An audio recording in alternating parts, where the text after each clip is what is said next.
Hello students, empirical institute के इस simplification test series में यह है टेस्ट नंबर 23 के पार्ट 1 का एक्सप्लेनेशन। चलिए इस क्वेश्चन पेपर को एक्सप्लेन करते हैं। पहला क्वेश्चन कुछ इस प्रकार है कि संख्या x बराबर 1.242424 इन्फिनिटी तक को x बराबर p अपॉन q के रूप में अभिव्यक्त किया जा सकता है, जहां p और q धनात्मक पूर्णांक हैं जिनका समापवर्तक नहीं है। तो p प्लस q का मान ज्ञात करिए। देखिए, आपको इस संख्या को, जो दशमलवी संख्या है, इसे भिन्न संख्या में बदलना है और p और q का मान निकालना है। तो चलिए इस क्वेश्चन को करते हैं। यहाँ पर कहा गया है x बराबर 1.242424, ये इन्फिनिटी तक जाएगा। इस प्रकार से हम ये कह सकते हैं कि ये एक प्रकार की शुद्ध दशमलवी पुनरावृत्त संख्या है, जिसमें कि 1.24 बार बार रिपीट हो रहा है, इसलिए हम इसके ऊपर बार लगा देंगे।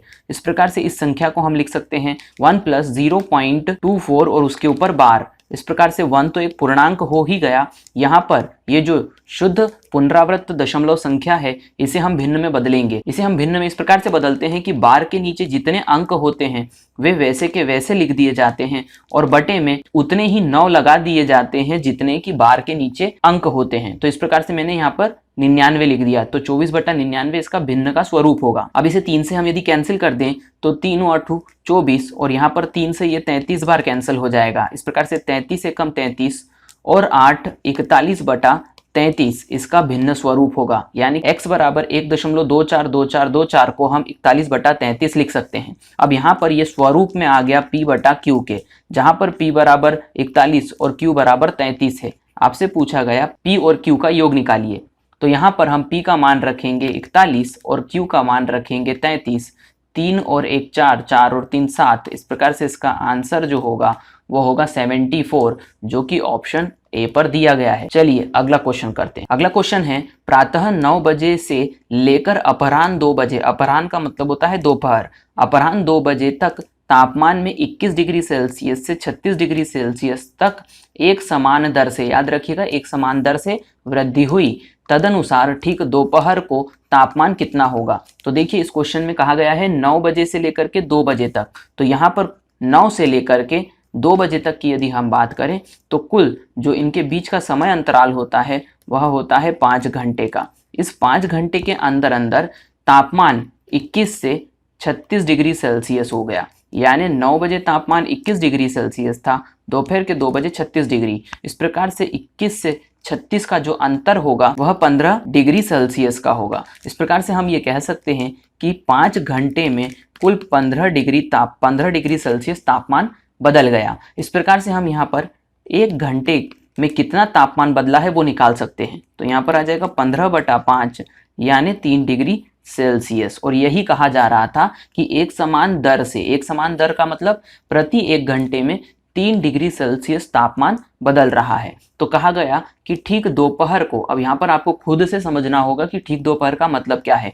यहाँ पर ठीक दोपहर का मतलब है 12 बजे की यहाँ पर बात करी जा रही है। तो 12 बजे कितना तापमान होगा। तो देखिए, 9 बजे हमें तापमान दिया हुआ है 21 डिग्री सेल्सियस। तो इस 21 डिग्री सेल्सियस यानी कि 9 बजे के तापमान में यदि हम प्रति 1 घंटे से आगे बढ़ें तो यहाँ पर 9 बजे से हमें 12 बजे तक जाना है, यानी कि 3 घंटे। प्रति 1 घंटे में 3 डिग्री सेल्सियस तापमान बदल रहा है, तो 3 घंटे में 3 गुणा 3 यानी कि 9 डिग्री सेल्सियस तापमान बढ़ जाएगा। इस प्रकार से इस 21 में हम 9 को जोड़ देते हैं तो 9 बजे 21 डिग्री सेल्सियस तापमान था, 9 डिग्री सेल्सियस बढ़ जाएगा। इस प्रकार से 21 और 9 हो जाएगा 30 डिग्री सेल्सियस। तो इसका सही आंसर होगा 30 डिग्री सेल्सियस, जो ऑप्शन बी पर दिया गया है। मैं उम्मीद करता हूं आप सभी को समझ में आ गया होगा। आगे बढ़ते हैं। किसी संख्या को 0.72 से गुणा करने के बजाय एक विद्यार्थी ने उस संख्या को 7.2 से गुणा कर दिया। यदि इससे उसका उत्तर सही उत्तर से 2592 अधिक आया हो तो आरंभिक संख्या क्या थी, यानी वह मूल संख्या क्या थी। तो यहाँ पर कहा गया सबसे पहले क्वेश्चन में कि किसी संख्या को 0.72 से गुणा करना था। अब देखिए, हमने मान लिया कि वह संख्या x होगी, तो वास्तविकता में करना यह था कि x को 0.72 से गुणा करना था, तो यह वास्तविक संख्या हमें प्राप्त होती। लेकिन उस विद्यार्थी ने उसे 7.2 से गुणा कर दिया, यानी कि उस संख्या को उसने 7.2 से गुणा कर दिया, यानी कि यह गलत संख्या हमें प्राप्त हुई है। इस प्रकार से तो यहाँ पर हमें कहा गया कि इस गलती की वजह से जिससे कि सही उत्तर 2592 अधिक आया है।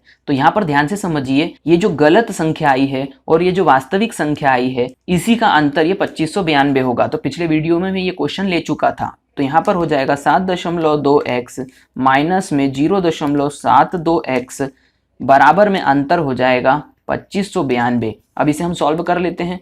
72x बटा में आ जाएगा 10 माइनस में 72x बटा में हो जाएगा 100। इस प्रकार से ये हो जाएगा 2592।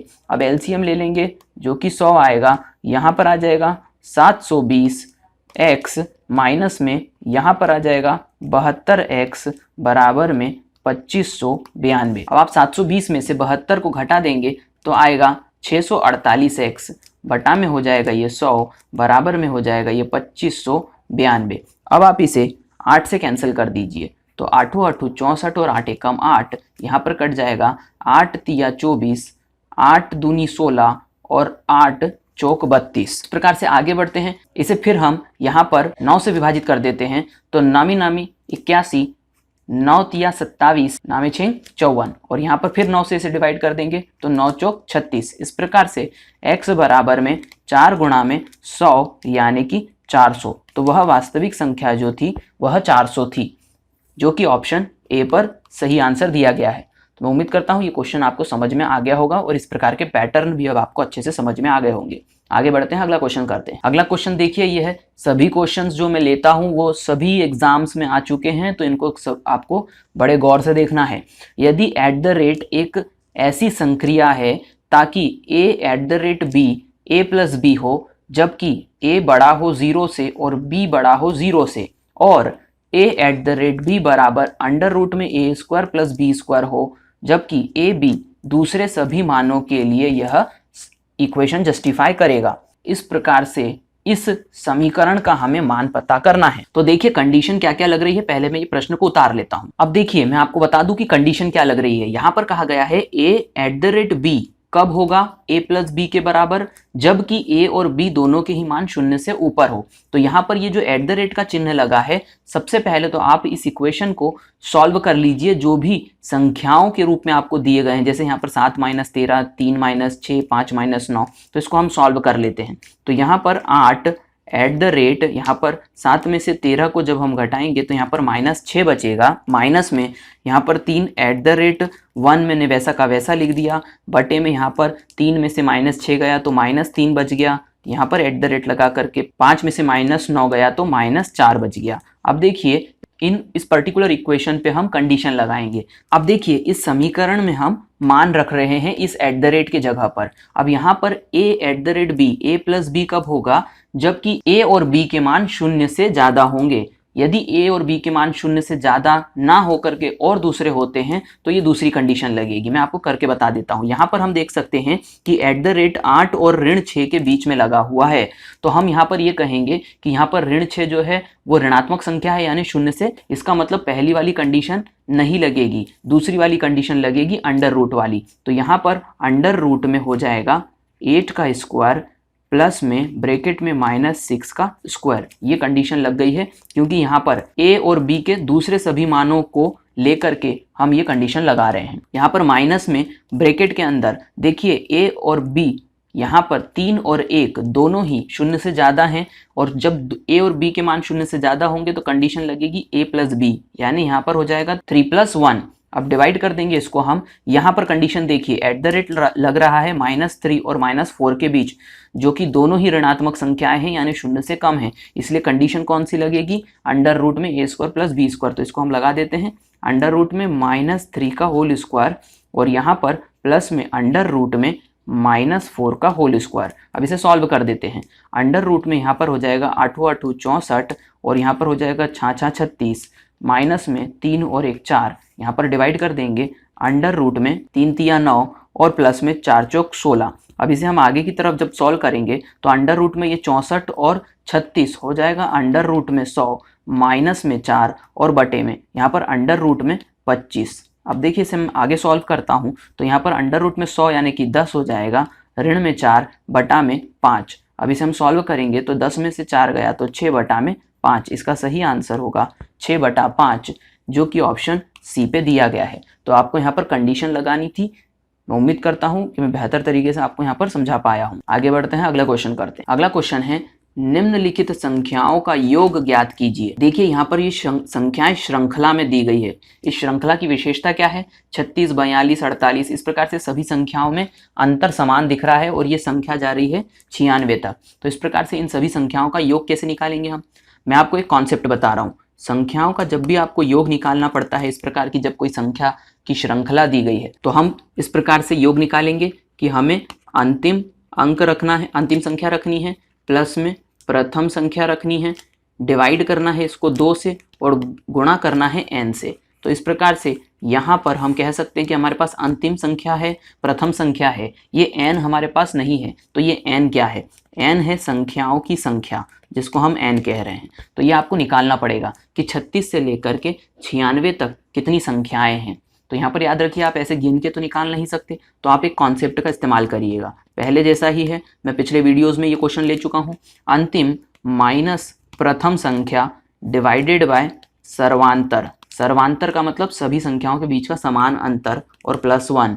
इस प्रकार से इसे n का मान हम कैसे निकालेंगे? अंतिम संख्या है 96, प्रथम संख्या है 36, सर्वांतर सभी संख्याओं के बीच का अंतर कितना है? 6 है। तो यहाँ पर हम सर्वांतर 6 रख देंगे और +1। इस प्रकार से 96 में से 36 जाएगा तो 60 बचेगा, डिवाइडेड बाय 6 +1। इस प्रकार से ये टोटल 10 बार कैंसिल हो जाएगा, ये आ जाएगा 11। यानी 36 से 96 तक कुल संख्याओं की संख्या 11 है। अब इस जगह पर हम इसका मान रख देंगे। तो अंतिम संख्या है 96, प्रथम संख्या है 36, इन दोनों को जोड़ करके 2 से डिवाइड कर दीजिए और गुणा कर दीजिए संख्याओं की संख्या यानी 11 से। अब इसे हम जोड़ देते हैं तो 6 और 6 हो जाएगा 12, 9 और 3 12 और 1 13, 132 बटा में 2 गुणा में 11। 132 को 2 से डिवाइड करेंगे तो 66 आएगा, गुणा 11, 11 से गुणा करने पर 6, 6 और 6 12 की 2 हासिल का 1, 6 और 1 7। यहाँ पर आंसर होगा 726, जो कि ऑप्शन सी पर दिया गया है।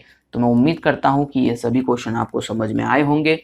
अपने एक्सपीरियंसेस को कमेंट बॉक्स में जरूर लिखिए, जिससे कि मैं आपको और बेहतर क्वेश्चन सॉल्व करवा सकूं। इस वीडियो को देखने के लिए थैंक यू।